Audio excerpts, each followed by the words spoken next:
to normal as something accepted as part of the current phenomenon, you choose to clarify that that's not the purpose of living, and that's not something that you should work toward.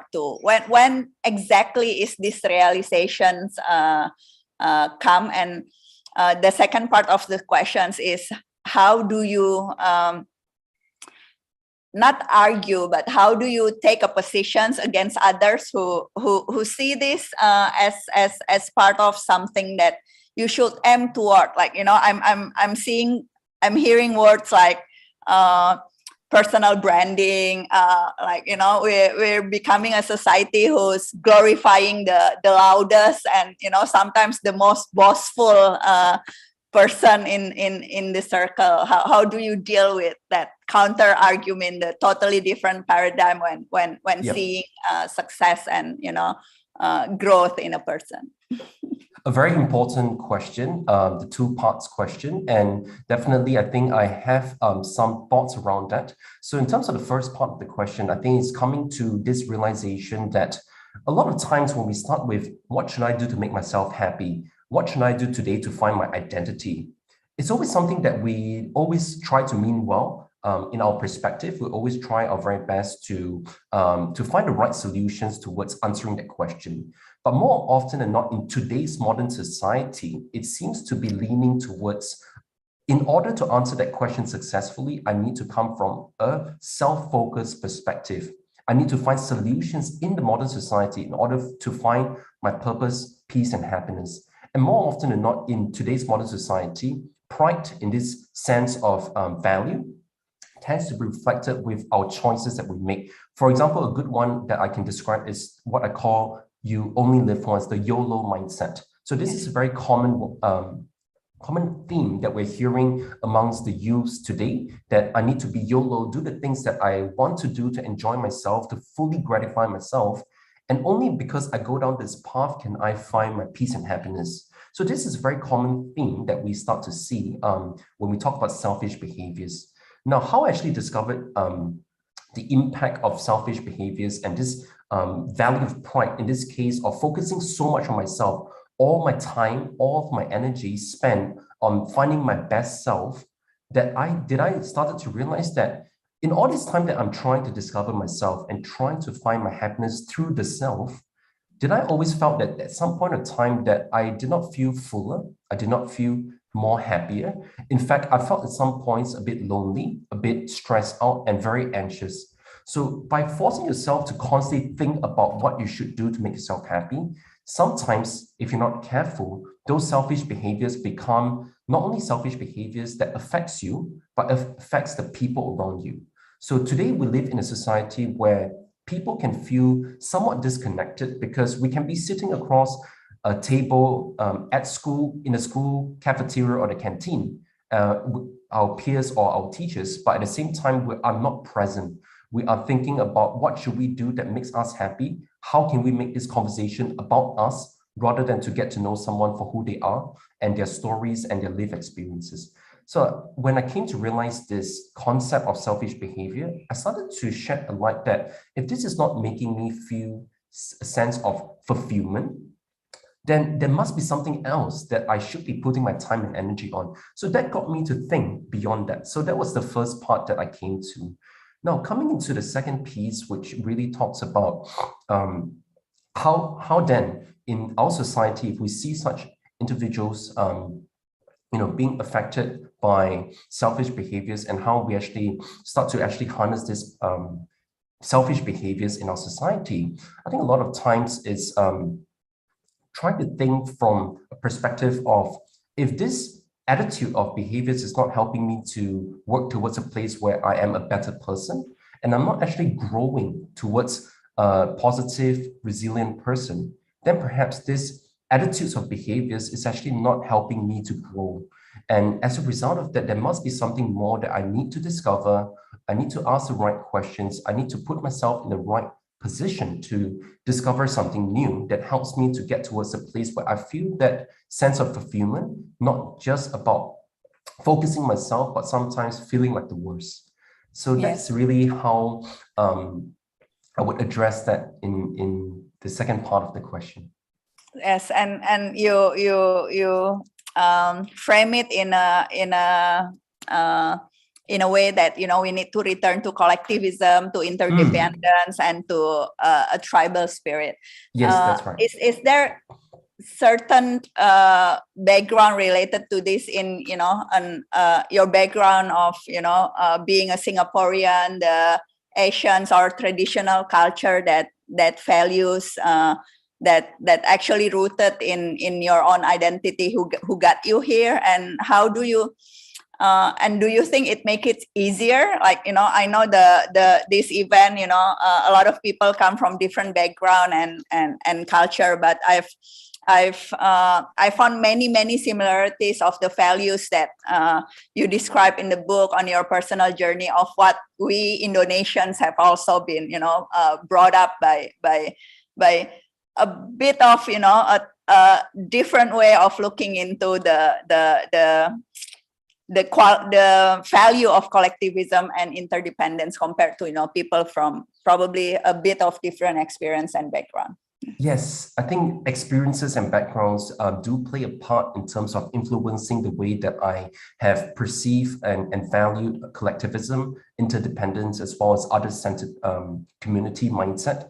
I think the first is definitely, yes, in the context of where I come from in Singapore. I think a lot of the what we call the kampong days, the 1980s days, where communities, they are very close-knitted, and neighbors would help each other to not only share things, but to also share common stories and to be able to trade experiences. I think it's about coming back to those aspects, bringing back some of these interconnectedness back into modern society. Those key aspects would help us to not only harness the potential of collectivism, but at the same time, we bring back those key things that sometimes we might feel like we're missing in modern society that can help us towards a place where, when we talk about how do we make the world a better place, a lot of that comes back to that spirit of Carpe Diem.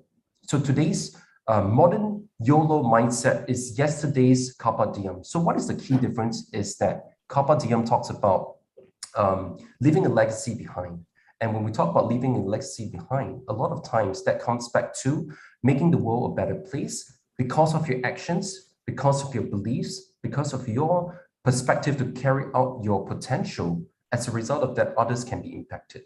When you talk about the YOLO mindset, that pulls away from collectivism, pulls away from Carpe Diem, because it's about what can I do today to make myself happy. It's less so on others and community. So that's the key aspects of my cultural background, as well as some of the influences in where I come from in this part of the world, how that has impacted me in terms of putting these values back in modern society. As a young writer myself, impacting their use and hearing from my voice, I think can sometimes help to not only spark a new positive change, but to bring back some of these things that may have been diluted along the last many years or the past decade. Yes. I think you describe beautifully how do you find a balance between, you know, staying rooted and grounded on what you believe, and, you know, in certain way try to reframe or redefine some of the concepts that have misguided or misled us to a different purpose than we intend to. Yes. I wanna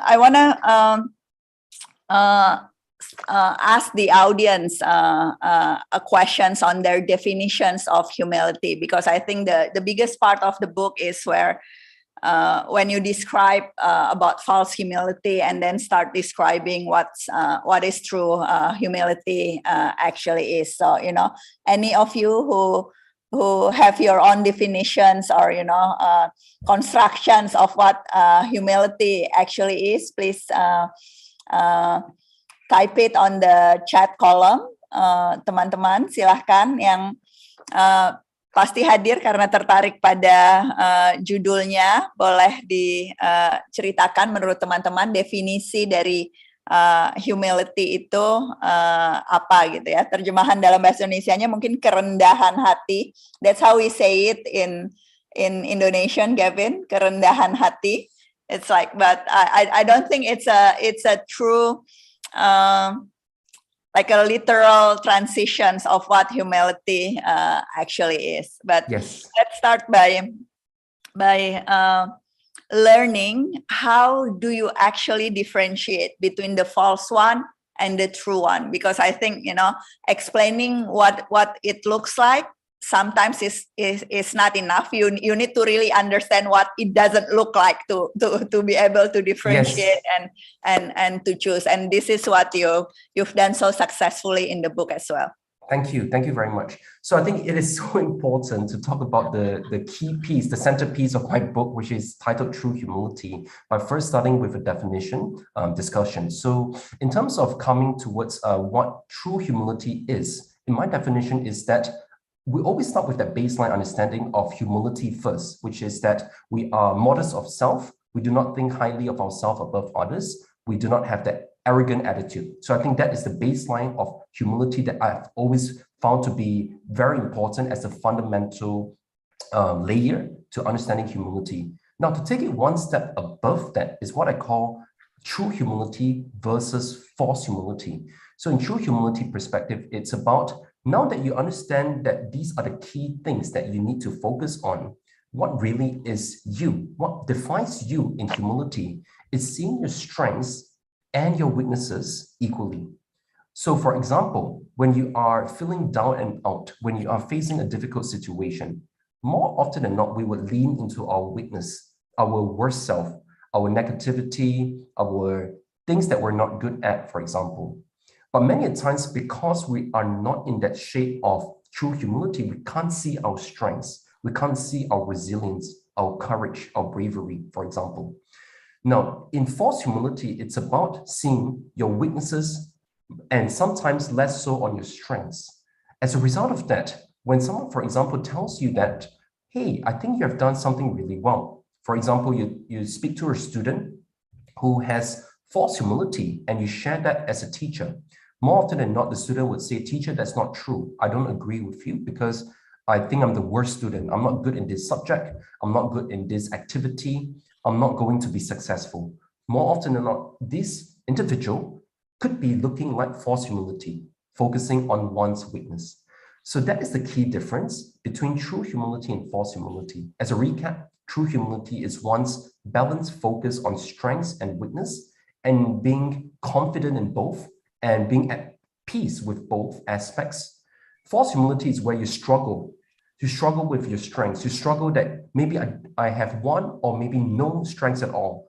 And as a result of that, I'm defined as a weakness-focused person. And when you look into that, that looks like false humility, because it's not true that none of us or of all of us do not have strengths. So that's the key difference that helps us to better understand the two key concepts that I talk about in my book, true humility and false humility.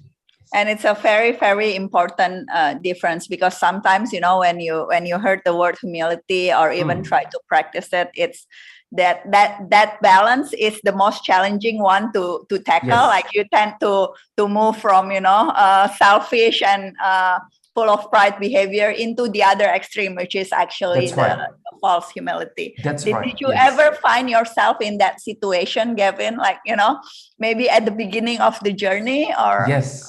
Yes.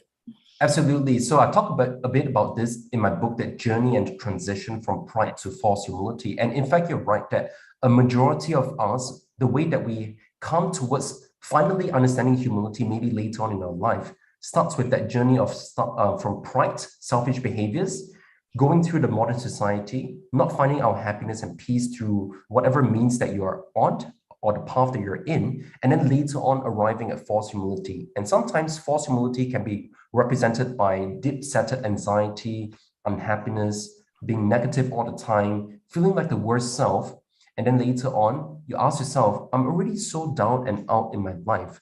What right now can I do to pick myself up? Usually from that place, some people would find themselves in a place of wanting to discover humility or trying to find the next steps of answers that can help them back to the right path.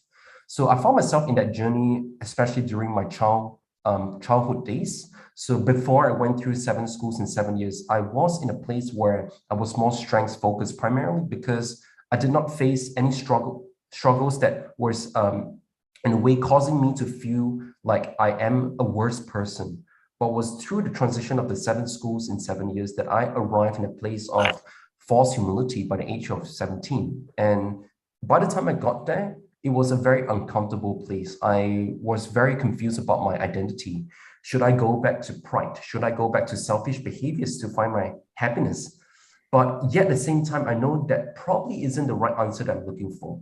So for a good 3 to 4 years in my late teenage years, I was not able to get to a place where I knew answers. And it took me close to 4 to 5 years before coming towards the value of humility.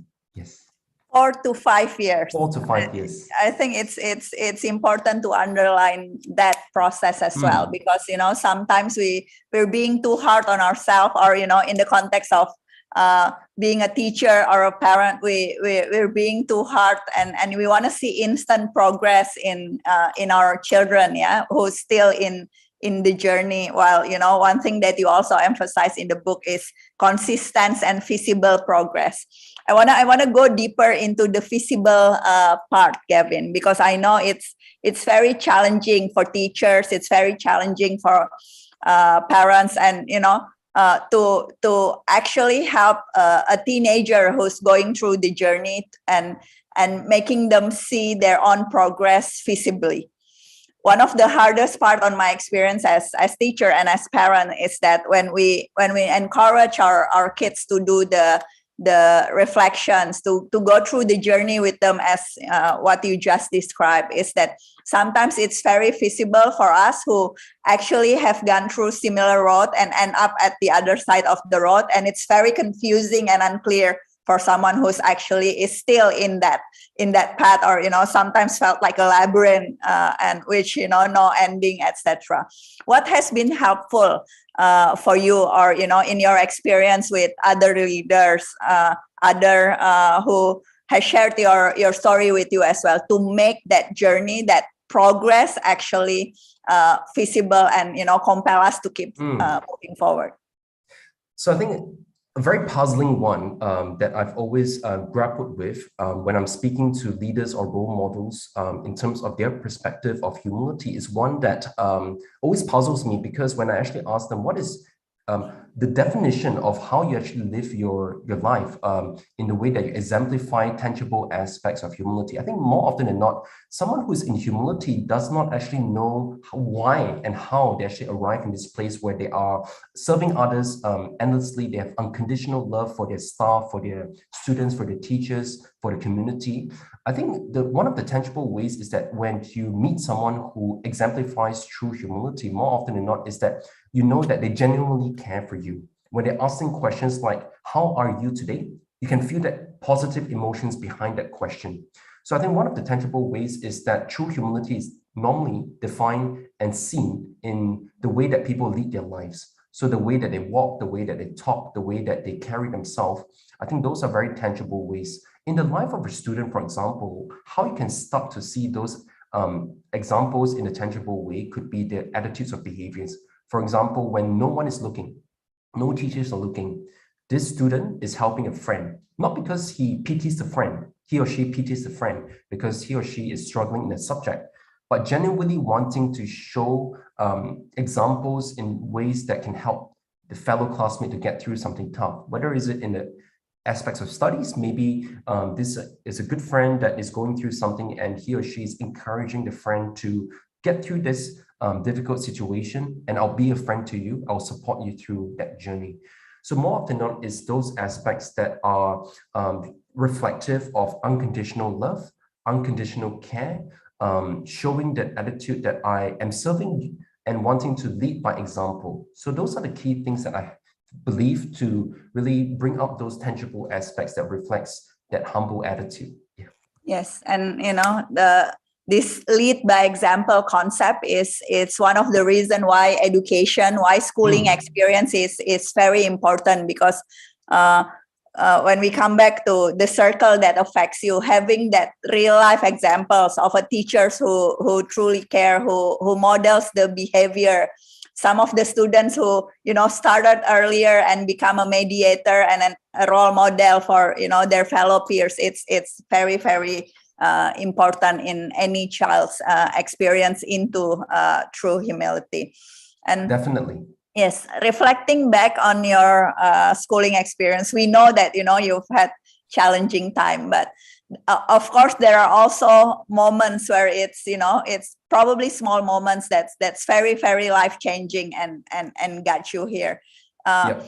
To help some of the educators, the teachers in the participant as well to identify those moments. Can you take us back to, one or two moments, Gavin? So, the participants can probably take themselves back to those moments as well. Yes, I will be happy to do that. So perhaps maybe I can share one story that best sums up my struggles at school, dealing with bullying, dealing with struggles at school, friendship challenges as well. So I was in the transition period where I had just moved to Australia from Singapore. And at this time, I was about 13 years of age. So one incident that happened in one of my schools in high school in Australia was this incident in the school field. So I recall one time I was just playing a game of sports with my classmates at a time, and the recess school bell had just rung. So it was time for students to proceed back to class, and classes would be resuming. When I saw a boy 2 times my size running towards me at full speed, and I was quite surprised to see that. And the second boy was quickly locking my arms behind me, and the third boy was just crouching and bending his legs behind my two legs. And as the boy was about to reach me, my arms released, I was pushed over the third boy, and the impact was so hard that I flipped 180 degree in the sky, and I landed on my right wrist. Right in that moment, I knew that something terrible and bad had happened to me. My wrist was either fractured or broken. I wasn't sure at that time, but I knew that I could not feel anything in my right arm. And I recalled lying on the school field in tremendous amount of pain. I was in tears at the time. I was crying at that time because the pain was unbearable. And 2 to 3 of my classmates, they stood around me, they laughed at me, and they proceeded to walk away. And I recall lying in the school field asking myself this question. I looked up to the sky and I asked myself this question: why is this happening to me? Why am I getting bullied? And when can I ever get out of this situation that I constantly seem to be finding myself in? So that was one of the incidents that really was a very painful one. I've lived this story in my life, and the way that I always go back to those incidents is that in those times when you face something challenging like the one I did, in this case, it's a physical bullying incident, how can you find your better self? And how do you pull yourself out from something like that? Perhaps for our audience today, it's not only in the case of physical bullying, maybe there are other aspects of bullying that we might see in the school context. In this broader issue of bullying, I think there are so many things that we as educators, we as people that can empower today's youths can do to make this a lot easier, a lot more positive for students who may find themselves in this type of situation. But yes, I hope this one story that I've shared have allowed today everyone to understand a bit more about some of the challenges that I went through. Yes, and I think those kind of stories, those kind of incidents, unfortunately, happens more often than we recognize in a school situations. I think one of the most dangerous fact about violence, about bullying that's happening in the schools is that a triple or even tenfold of the cases are actually going on under the radar. So whatever we're seeing is just the tip of the iceberg. The number of survivor who actually come up and share their stories and advocating for the cause is very, very small percentage compared to the one who haven't really lived through that experience, like you said, and making sense of that experience, trying to grow with that experience instead of seeing it as something that merely happened to you as a victim of a certain undeniable situation. And right. It's very, very powerful to see your journey. any of the participant, I'm really curious on hearing, you know, your questions or your reflections as well on the conversations today. So please do share. If not, I'll be the lucky one who keep throwing questions at Gavin and get all my questions answered. But you know, the question and answer session is officially started now. So you know, please drop us your questions on the chat box, and I'll continue throwing, you know, all of my curiosity into Gavin as well. I think one of the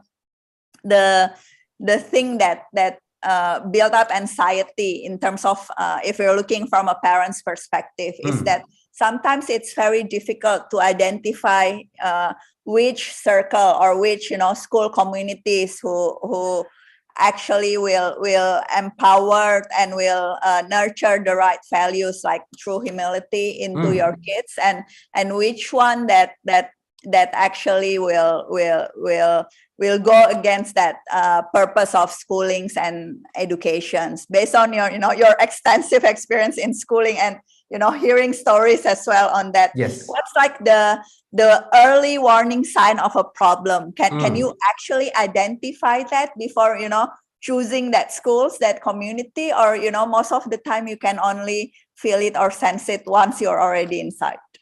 Yes, I think we often rely on information. We rely on past experiences of students who have gone through a particular school. But I think schools' culture is always shifting. It is really difficult to pinpoint certain aspect that defines a school in terms of its culture, primarily because every cohort would have different groups of students, and not every students are exactly the same in terms of identity. Yes, in some schools, I would say that there are cultures where such incidents might occur on a regular basis or frequent basis, primarily because of the type of students that comes from a particular background. But I think it's quite difficult to really pinpoint a particular trend in a particular school unless many of the students come from a similar background. So backgrounds do play a big part in terms of defining the school culture. Of course, then the school, the key personnel that defines the school, for example, the school leaders, the teachers, they set the tone of how the culture should look like as well. So the key messages that they are speaking in the classroom, the key messages that the school wants to send out, the key discipline areas that the school wants to define in the school classroom and in the community, that plays a huge part in terms of, if we're talking about shifting the culture towards positive culture, towards a more humble, true humility culture, a lot of that starts from that. So I would say that we probably need to get through the system to understand the culture of the school before we can decide if this culture right now defines some aspects of bullying in the school or incidents that can come up. Yeah. Yes, and I think it's very important to not only read what their mission is, what they're trying to accomplish, but also trying to look into the day-to-day behavior that's and you know, sometimes some part of the intangible curriculum can really felt once you are in the context, once you are in the situation. Definitely. And yes, and when you're talking about character education, character development, is the choice of word is always very important as well. Like, you know, I love the word humility, and that's why, you know, when Lily asked me to host this session, I said yes right away, because I think it's a word that, you know, very rarely used, and it's very, very important to explicitly say it out. Just you know, that's right. Because common language and, you know, understanding what the word is, owning the word, and, you know, is part of trying to be able to consistently practice that as well. Yeah. Have you found it helpful? Like, you know, a practice like using the right word, introducing, you know, some called, you know, maybe advanced vocabulary into the daily conversations with even the youngest students or teenagers? Yes. I find it to be very helpful. So in the value of humility, I think for the longest time, I think as a community, as a society, no matter which countries that we're talking about this from, we've struggled with humility. We've struggled to talk about it. We've struggled to own the value, like you have said. Owning it not only means that you vocalize and normalize the conversation, but at the same time, you are really using it in your conversations to interact, to engage, to resonate, to relate. So I think a lot of that comes down and boils down to hearing it on a regular basis, making it an everyday part of our conversations. So in the schools that I am these days running talks and workshops for youth as young as 10, 11 years of age, all the way up to teenagers. A lot of times when I introduce these more advanced vocabulary, for example, words like they might not be hearing at schools all the time. For example, like true humility, a lot of them are intrigued.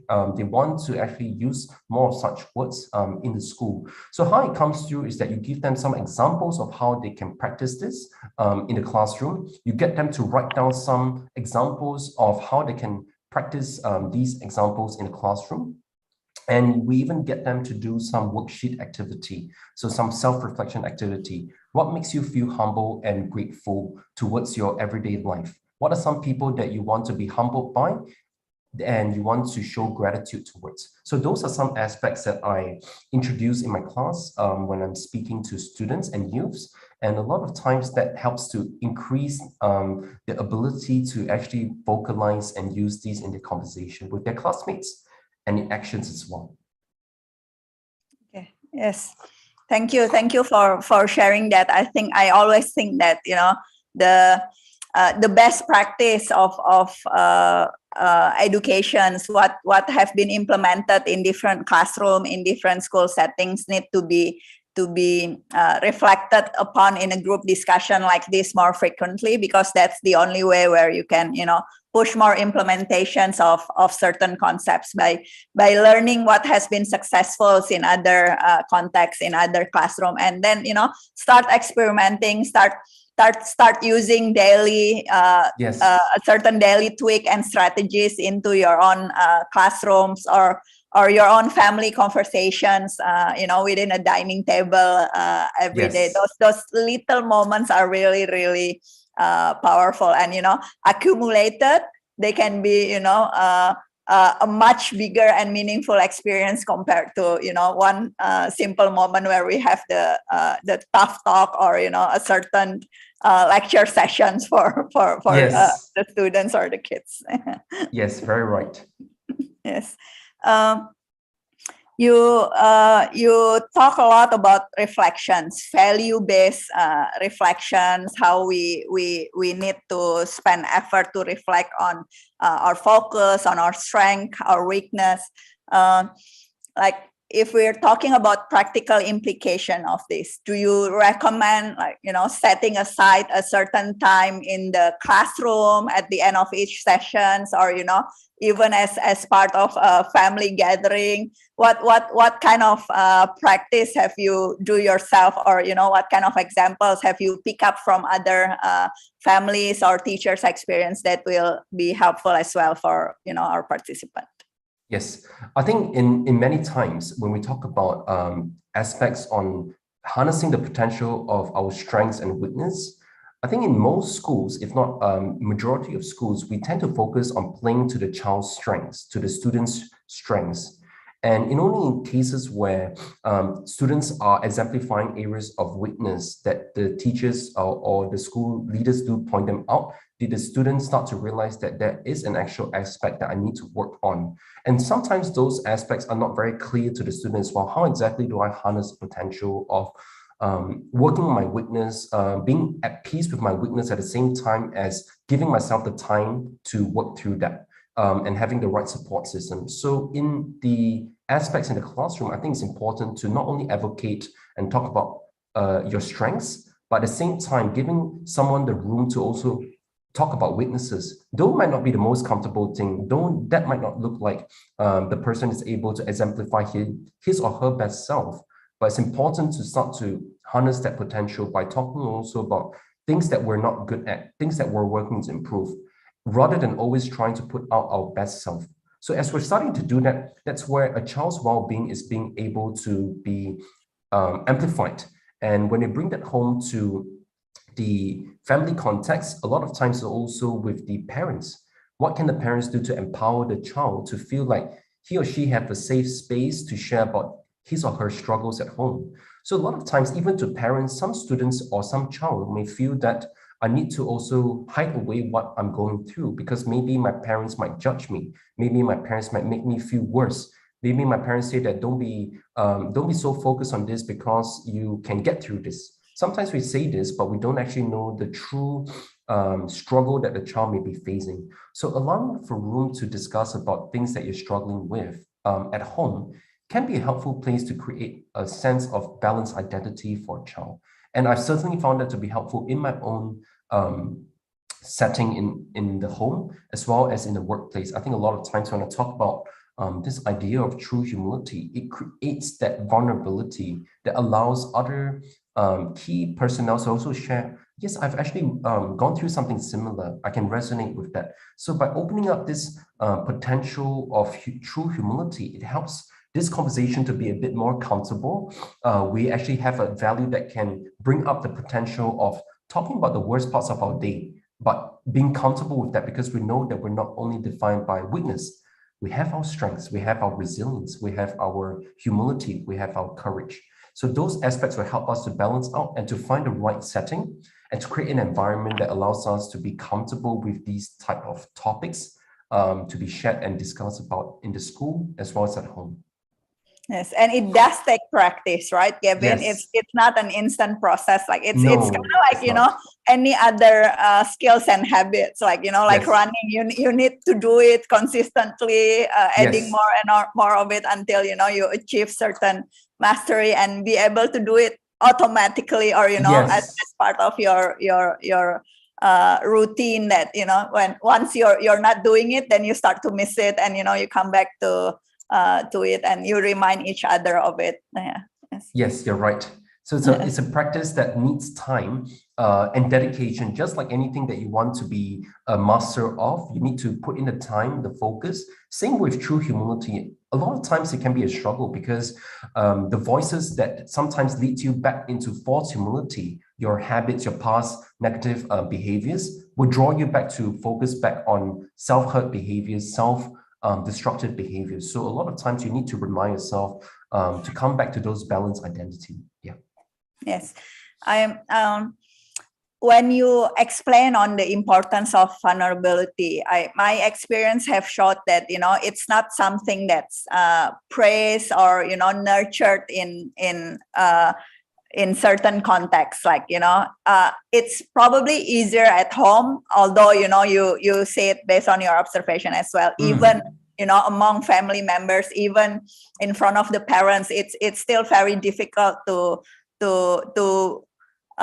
tell them about your struggle, and it's very difficult and challenging for parents as well to be non-judgmental to their own kids. But in a schooling experience, then, you know, it's, which especially the one who's very competitive, it's also very challenging to students to admit that, you know, they have certain weakness, and trying not to see it as something that will be laughed about, but, you know, instead will get support from the peers or the teachers. And if you're looking into a later stage in life, in corporate situations, you know, those vulnerability is most of the time seen as weakness, because, you know, it's never unconditional. In a way, you have certain conditions that, you know, certain metrics that need to be met and considered as part of your contribution to the workforce. Do you have a specific strategies where we can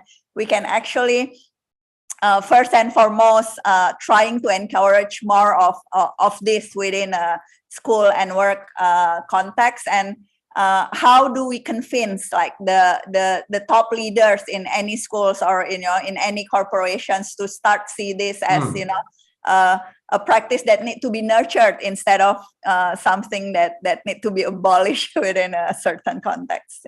Yes. I think vulnerability is something that does not come second nature for most individuals, mainly because we have always been told in society growing up to be the best self, put our best foot forward. Whatever you do, take pride in your work, take pride in your studies, take pride in your identity. I think more often than not, it forces us to feel like we need to cover up our worst self. And more often than not, that's the reason why we struggle with our well-being. That's the reason why we struggle with anger, frustration, anxiety, because we feel like we need to keep it all within ourselves, only because we need to talk to impress, talk to drive ourselves towards only success. And as a result of that, conversations around failures, conversations around struggles, conversations around vulnerability does not often come out as something that's empowering or builds back self-confidence. So in order to actually bring these conversations and the importance of that to leaders in the corporates as well as in schools, I think we can latch on to the current focus that we already have in our society, starting from the aspects of mental well-being and mental health. So I think a lot of times it's coming back to those key aspects. What makes us human? What makes us who we are today? A lot of that conversation around mental well-being and mental health today starts from that conversation. Can we own that negative thought? Can we express what we're going through? Can we tell our story? Can we make peace with our struggles? So a lot of that comes back to when we are able to own that negative thought, when we're able to own that negative experience, that creates vulnerability. So the more avenues and platforms that we create in our organizations and schools, we will be able to express vulnerability. And I think increasingly, slowly, gradually, we're starting to see that conversation being shifted, not at every school, not at every corporate, but I think what it does take is that when one corporation starts that process going, one school starts that process going, and more schools start to take and follow suit, eventually cultures would shift, trends would shift, mindsets would change. So I think vulnerability is part of that process. It comes as part of a larger picture, a larger perspective in society. And as we start to see those shifts, I think vulnerability will come as part of the bigger picture, the bigger puzzle that we're trying to solve or resolve in our society. So I think it's a big part. It's about when you talk about well-being, sometimes people might not feel that they're ready to open up in a big audience. Maybe it's about creating small group sessions, peer support circles within the school, such that 4 to 5 students, maybe one student is a peer support leader, to open that conversation, much like what we're doing right now. Having someone asking the questions to warm up the ground and be able to feel like this is a safe space that I can share what I'm going through. And then slowly, eventually, once you see that happening in more circles in the school, we will start to have that well-being vulnerable community.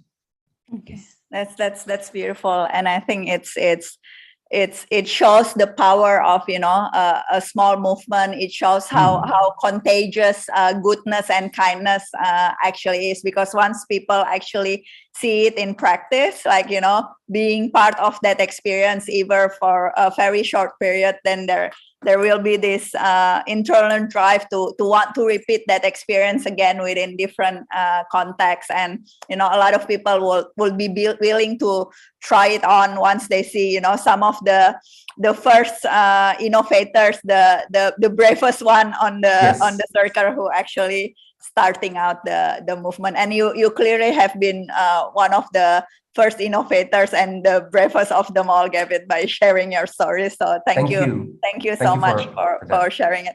This is my final questions. I think it's important, since we're in a writers festivals, we talk about book, and probably one of the most common similarities between us is our love for books, for writing. Yes. How do you think writing actually helps that journey? Like, I know not everyone is a writer, and it's challenging for some people to start doing the habit, but has being a writer actually push you further toward the journey of true humility? And how do you see the importance of a writing experience or a reading experience into nurturing more of these qualities in our youngsters? Yes, I wasn't always a writer. I started from being a non-writer.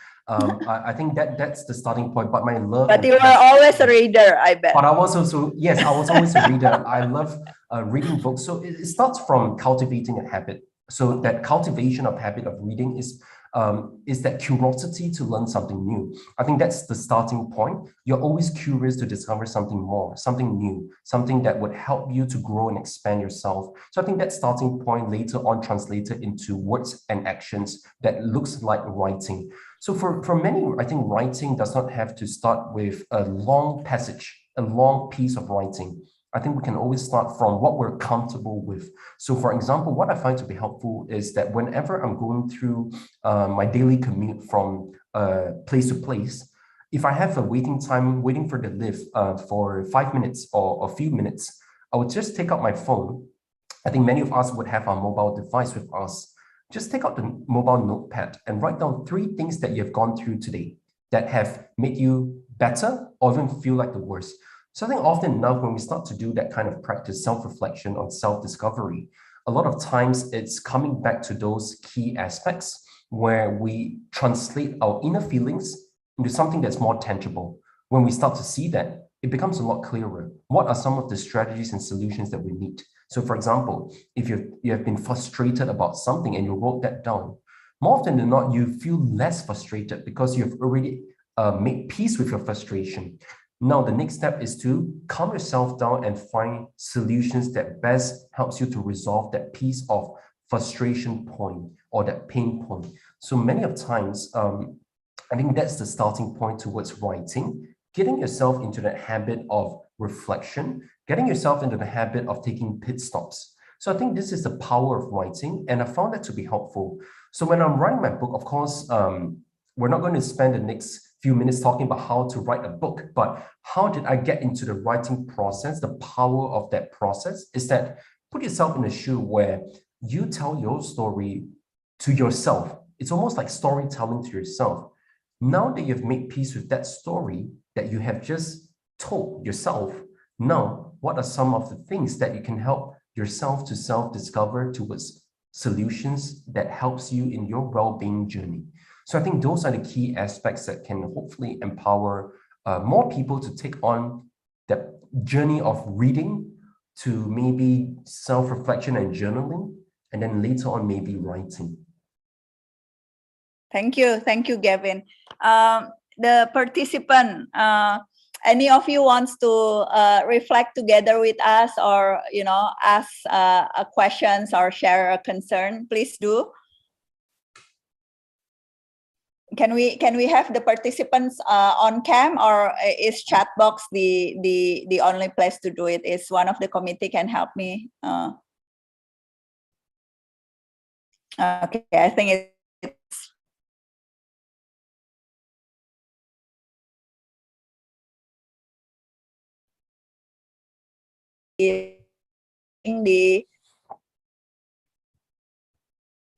boleh mumpung kita untuk berbagi pengalaman dengan Gavin di sini. Oke. Wah, saya nih berarti yang dari tadi kebagian nanya. Okay.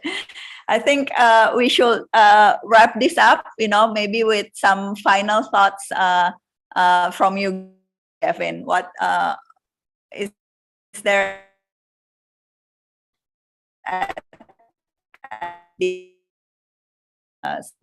any statement, please?